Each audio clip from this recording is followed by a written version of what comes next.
Tere ka minu poolt. Siit Tartu Ülikoolis räägin teile, mida me teeme Füüsika Instituudis nanomanipulatsioonide töögrupis ja seda siis tsinkoksiidi nanotrattide näitel. Aga kõigepealt, mille pärast me seda teeme, mis on meie töö motivatsioon, et alustaks kaugelt. Aastal 1942 loodi selline aparaat. See on sisuliselt esimene kaasaegne arvuti. Atanosov-Berry arvuti, lühidalt ABC, väga ilus nimi. Ja siin on mõned tema parameetrid kiires, et arvutuskiirus 60 Hz, mälumaht 375 baiti ja see kolakas kaalus 320 kilogrammi. Nüüd eelmine aasta Apple andis välja uue iPhone'i, see nüüd on pisut väiksem, kaalub 138 grammi, arvutuskiirus 2 GHz, arvutusteks mälumahtu 2 gigabaiti, lisaks veel oma andmete jaoks 32 gigabaiti juurde. Et kui nüüd võrrelda neid kahte aparaati, siis areng on olnud meeletu. Ütleks, et arvutuskiirusega, mis see on siis 8-0, peab ühele taha kirjutama, et saada see erinevus. Ja kuidas seda kirjeldada, selleks on olemas näiteks üks empiiriline valem, Moore'i seadus. Sisuliselt Moore'i seadus näitab, kui kiiresti arvutusvõimsus kasvab ajas. Sisuliselt iga 2 aasta tagant transistoride arv mikrokiibil kahekordistub. Ja selle taga on meeletu teadus. See ei ole lihtsalt mõõtmete vähendamine, see on igasugune erinev tehnoloogia väljamõtlemine, nagu näiteks aatomkihtsadestuse täiendamine. Aga on jõutud väikse probleemini. MIT on välja käinud oma arvamuse asjast, et Moore'i seadus on läbi. Et enam ei ole võimalik niimoodi mikrokiipide suurust vähendada, nagu praegu tehtud on. Kui praegu loetakse ühe mälu biti salvestamiseks vajaliku suuruse arvuks, kui minimaalne võimalik suurus on 14 nanomeetrit, siis arvatakse, et sellest väiksemat võib-olla 10 jõutakse, aga edasi tänapäeva tehnoloogiaga väga naljalt ei saa. Nii et on vaja mõelda välja mingi teistsugune lahendus.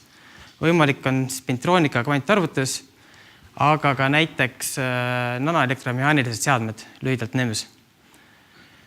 Nii. Siin on üks pilt ühest prototüübist, mis peaks olema siis lihtsalt lüliti. Need on nüüd oluliselt väiksemad kui praegu kasutusel olevad lülitid, aga neil on mõned probleemid. Üks on nende korratavus ehk nende valmistamine. Neid ei ole võimalik masstootmisesse saata, kuna neid ei ole võimalik hetkel veel toota mahus niimoodi, et nad on kõik töökindlad, samasugused, samade parameetritega. Ning teine probleem tuleb veel töökindlusest, et nii väikeste objektide puhul saab oluliseks selline nähtus nagu adhesioon. See on omadus, kus 2 pinda jäävad omavahel lihtsalt kinni ja ei tule enam lahti.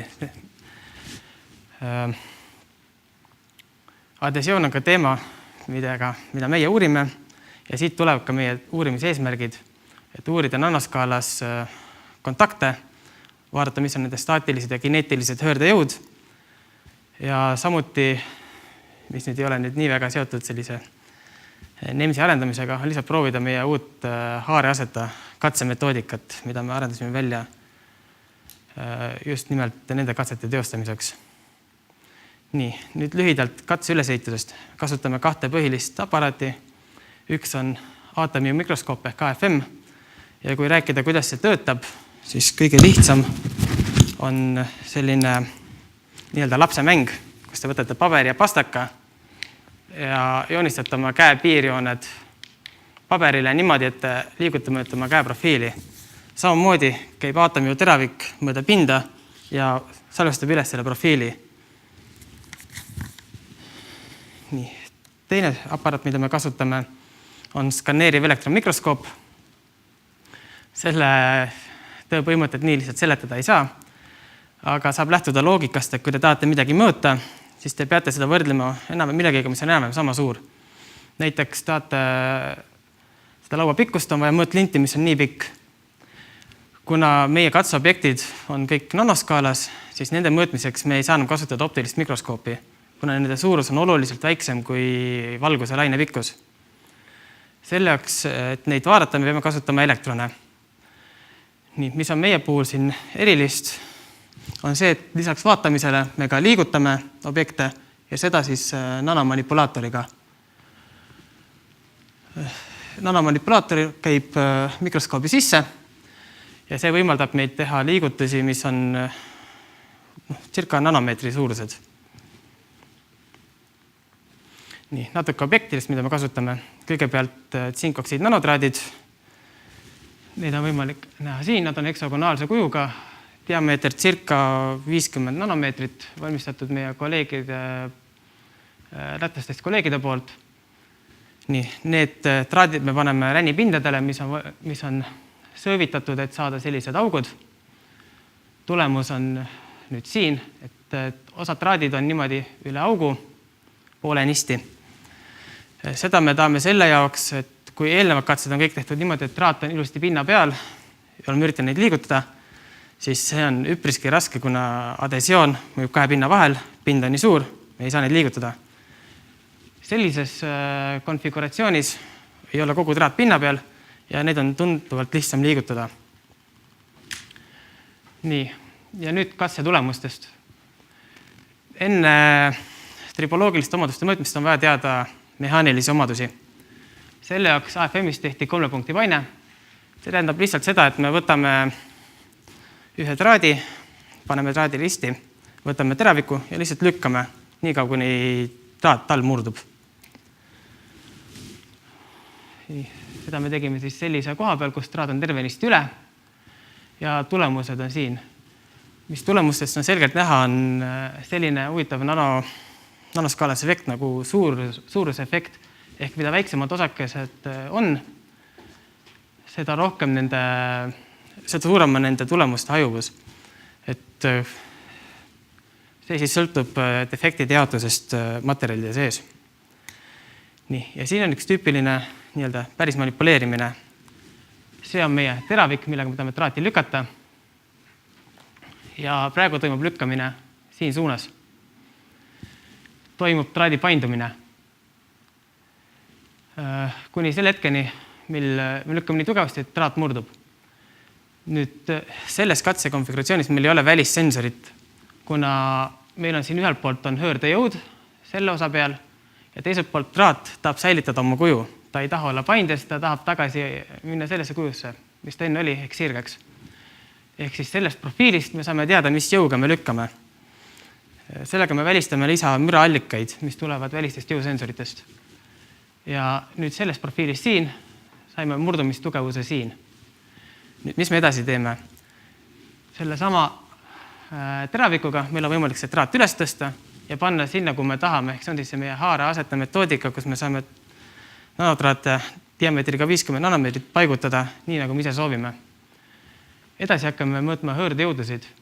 Nüüd, kui me seda traati painutame jälle ja ta ei murdu, vaid lihtsalt nihkub, nagu siin on, ja jälle taastab oma selle sirge kuju, siis me saame kätte staatilise hõõrdejõu. Kui traat roteerub, ehk siis liigub niimoodi, et tal säilib see paine, siis me saame kätte kineetilised hõõrdejõud. Nii, siin on meie tulemused traadi tugevuse kohta, et need sinised on katsetes saadud punktid ja punased on võetud ühe juba mitukümmend aastat vana teadmise põhjal, et tavaliselt murdumistugevus peab olema Youngi moodul jagatud 10-ga. Ja nagu me näeme siit, need tulemused meie puhul langevad ka üpriski hästi kokku. Nii, staatiliste hõõrdejõude jaoks on olemas selline mudel, aga seda me ei hakka siin läbi käima, kuna see on meie arvates natukene aegunud. On seda katseteks, mis me tegime uue mudeli lõplike elementide meetodil. Kui varajasemalt arvasime, et kogu hõõrdejõud on koondunud selle ala peale, mis on kinni, ehk siis praegu oleks see osa, siis meie katsetest tuli välja, et tegelikult on kõik koondunud sellise väikse ala peale. Et siin on meie väärtused, mis me saime. Ja kui te nüüd mäletate eelmiselt tabelilt neid murdumise tugevuse väärtusi, siis on näha, et need on umbes samas suurusjärgus, nagu praegu on saadud need staatilised höördejõud. See langeb väga hästi kokku meie eksperimentidega, kus me nägime, et murdumine ja höörde mõõtmine toimub sama tõenäosusega. Nii, ja kui nüüd peale esimest staatilise höörde muutmist hakata veel kord staatilist höörde muutma, siis kõik järgnevad mõõtmised annavad väiksema tulemuse. See on jälle selle adhesiooni tõttu, mis põhjustab pikaajaliselt suuremat höördejõude pindade vahel. Nii, ja lõpuks jõuame kineetilist höördejõudeid juurde. Siin on meil höördejõude sõltuvus kontaktpindalast. Ja nagu me näeme, siis kineetilised höördejõud on oluliselt väiksemad kui staatilised höördejõud. Siin me sattusime ka sellise probleemi otsa, et mõnikord meie paine liikumisel nii väike, et me isegi ei suutnud mõõta höördejõudisid. Me lihtsalt teame, et ta on väiksem kui 1 megapaskal ja täpsemini meie konfiguratsiooni suuda praegu öelda. Aga kui nüüd võrrelda staatilisi ja kineetilisi höördejõude, siis me näeme, et kineetiline höördejõud on umbes 1000 korda väiksem kui staatiline. Kui me tahame nüüd ehitada neid samu NEMS-seadmeid, siis see on meie jaoks oluline informatsioon, et kui me tahame midagi liigutada, siis me peame 1000 korda vähem jõudu rakendama, kui lihtsalt see, kui ta paigal on. Nii, ja nüüd kokkuvõtteks, mis me leidsime nende uuringute käigus, et nanotraadid on väga sobilikud objektid uuringute läbiviimiseks, kuna nende kuju võimaldab meil kasutada neid jõusensorina. Kui me võtame lihtsalt väikse osakese, liigutame seda, siis meil on vaja eraldi tuua üks sensor juurde, millega me mõõdame seda jõudu ja see põhjustab tavaliselt lisamüra. Nii, katsetasime manipuleerimist poolripus asendis selle sama haare aseta meetodiga, millega me saame vaadata ise, kui suur on meie kontaktpindala ja lisaks veel selle, kuna meil on selline tühimik, siis sellega suurendab meie selle teraviku eluiga, mida me kasutame. Staatilist höördejõude jaoks loodi uus kaasaegse mudel, mis meie hinnangul hindab tunduvalt paremini staatilisi höördejõudusid, vähemalt nad on paremini kooskõlas teiste sarnaste mõõtmistega. Ja lõpuks esmakordselt mõõdeti ka tsinkoksiidi nanotraatide kineetilist höördejõudu. See on minu poolt kõik, tänan teie tähelepanu eest ja siin on nüüd projektid, mille raames said uuringuid toetati.